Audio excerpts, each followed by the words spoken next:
You know, a lot of people are having conversation because of the situation with Shannon Sharpe about black men fooling around with white women. And the case in point, this white woman is kind of taking issue with people speaking up about the situation. Let's go ahead and check this out. Should black men date white women? That's the TikTok I just saw. So this girl was talking about how she was approached by a lady or a young girl and her group of friends, and the girl asked, do you have a problem with black men dating white women? And some of them were like, yeah. Some of them said no.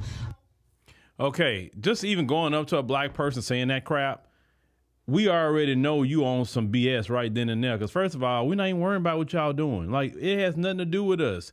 Y'all do what y'all gonna do. Why is it that y'all so concerned with black people are thinking?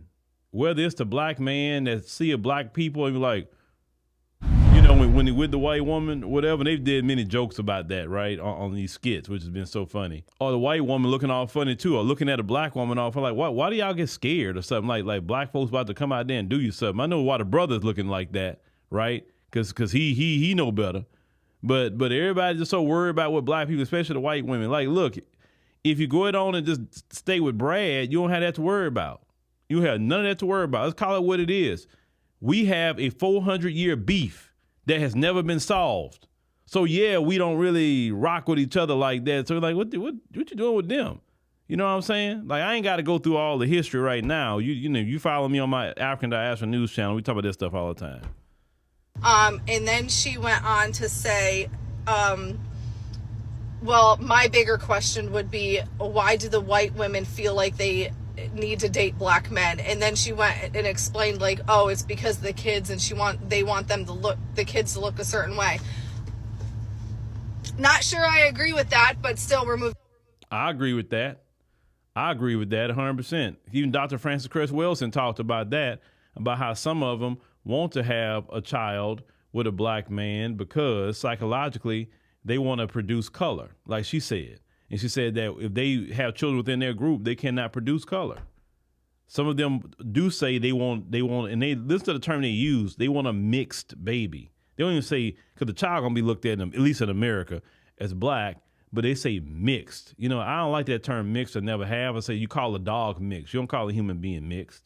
You just don't do that. Moving on, because the point of this of this lady's video is she gets to the end and she says, we need to have more conversations like this because they're not being had anymore. It's called staying in your own lane. Stay the fuck in your own lane. If you don't like to date outside of your race, that's great. I love that for you. Stay the fuck in your own lane. If you are a black girl that wants to date a white man, go for it. If you're a black girl that wants to date a Hispanic man, go for it. If you're a white woman that wants to date a black man, go for it. You get the point, correct? Got it. It's called minding your own business and staying in your own lane. What does a white and a black man's relationship, how does that affect you? How does that affect you? Well, I'm explaining historically why has that affected us. You know, there's been, things like Rosewood, Florida, where a white woman was having a consensual, cheating on her husband with consensual relationship, intimate relationship. They find out about it and says, oh, well, he violated me. And then now a whole town of people gets terrorized because of that. See, that's how that relationship affects other people, right? We see things like so many things in history we've seen. You look at Black Wall Street, that's how that got jumped off, right? Claiming a black man put his hands on a white woman in the elevator, right? Had nothing to do with any relationship. And she even said that, no, he didn't hurt me. He didn't do anything. And yet they used that to go terrorize them.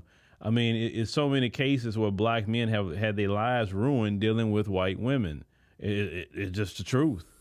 I mean, it's countless stories. And then now you fast forward to 2025. Look at Shannon Sharpe. He was about to get $100 million deal and it's gone. It's gone. Period. And of course, he's going to be accused of the most. But I always say all these years, you never heard nothing bad about Shannon Sharpe. All these years he played in the league and all that, you never heard nothing bad. And all of a sudden, this one 19-year-old come out and say this about him, and now Shannon Sharpe is going to probably lose it all. You know what I'm saying? Which is sad. It's very sad. But, you know, like they say, you know, you play in the snow, don't cry when the blizzard come. It's just that simple. And Shannon Sharpe and many others have dealt with the blizzard.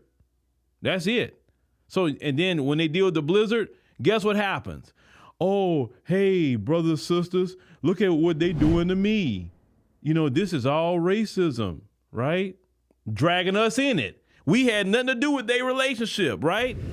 They was in their own lane, we was in ours. Now, then it comes to everybody's on this racial politic and stuff. So yeah, that relationship more so than any other relationship outside of whatever brings us into it.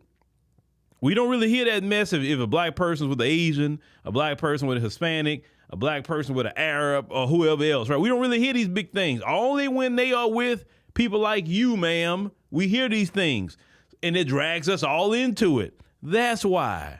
Like you asking a silly question. That is the most mind-blowing part of this whole entire like social media with me and Shane. And when I post him on my social media and I get all the comments, I'm like, how the is my relationship an inconvenience to your life? Make it make sense. Do you agree or do you disagree? I think we should all get back in our own lanes and stay there, because what the fuck? Okay, so she's dating a black man, right? That's from what she's saying. In the perfect world, nobody cares about anything, right? Some people, you know, just even her conversation, what she just had, right? She's saying that people need to mind their own business or whatever the case may be. Here's the thing.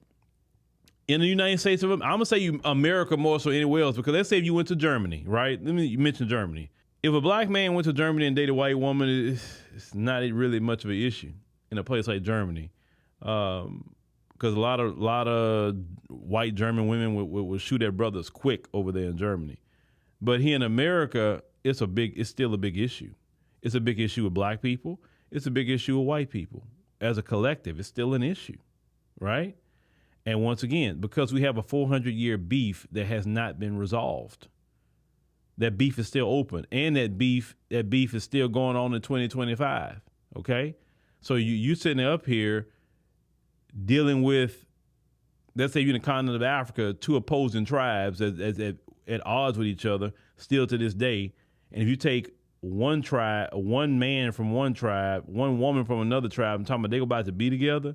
You think that's not about to be a problem? You know what I'm saying? It's going to be a problem. So don't make it like it's just, it's what, you know, no. People have always done that. If you have two opposing families, like the families have beef forever. And if somebody from each family want to get together, the family's not going to support it, each side. Because they're like, nah, we don't like them people. You know what I'm saying? We don't like those people. It's not really rocket science. We have beef. Let's call it what it is. It hasn't been resolved. Now, me going political for a minute, we haven't got our cash payment reparations. There's a lot of laws still on the books that's harming us as black people. And we know this, that's done by people in her community. So we still got beef. It's just that simple. They still the ops. Collectively, they the ops. So you gonna have an issue. And on their side, they look at us as the ops. They don't like us either as a collective. I'm not saying individually.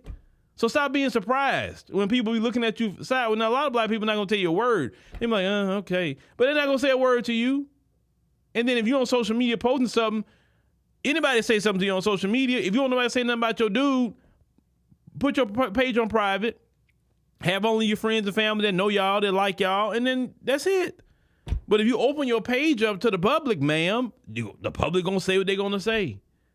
You can't control people looking at you funny, or y'all think somebody looking at you funny. Because a lot of times y'all may see a black couple or a black woman walking by and they think she ain't paying attention to y'all like that. But y'all, you know, don't get scared and don't be feeling a certain kind of way because she passing by, or one of the aunties are looking your way for whatever the reason, right?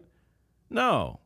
Like I said, I couldn't deal with that issue and problem if I was a black man. I just couldn't do it. There's too many women out there that would cause me. You know what I'm saying? I couldn't do it. That's why I tell brothers, don't do that. Trust me, don't do it, because all it's going to take is one good time of that woman say something about you.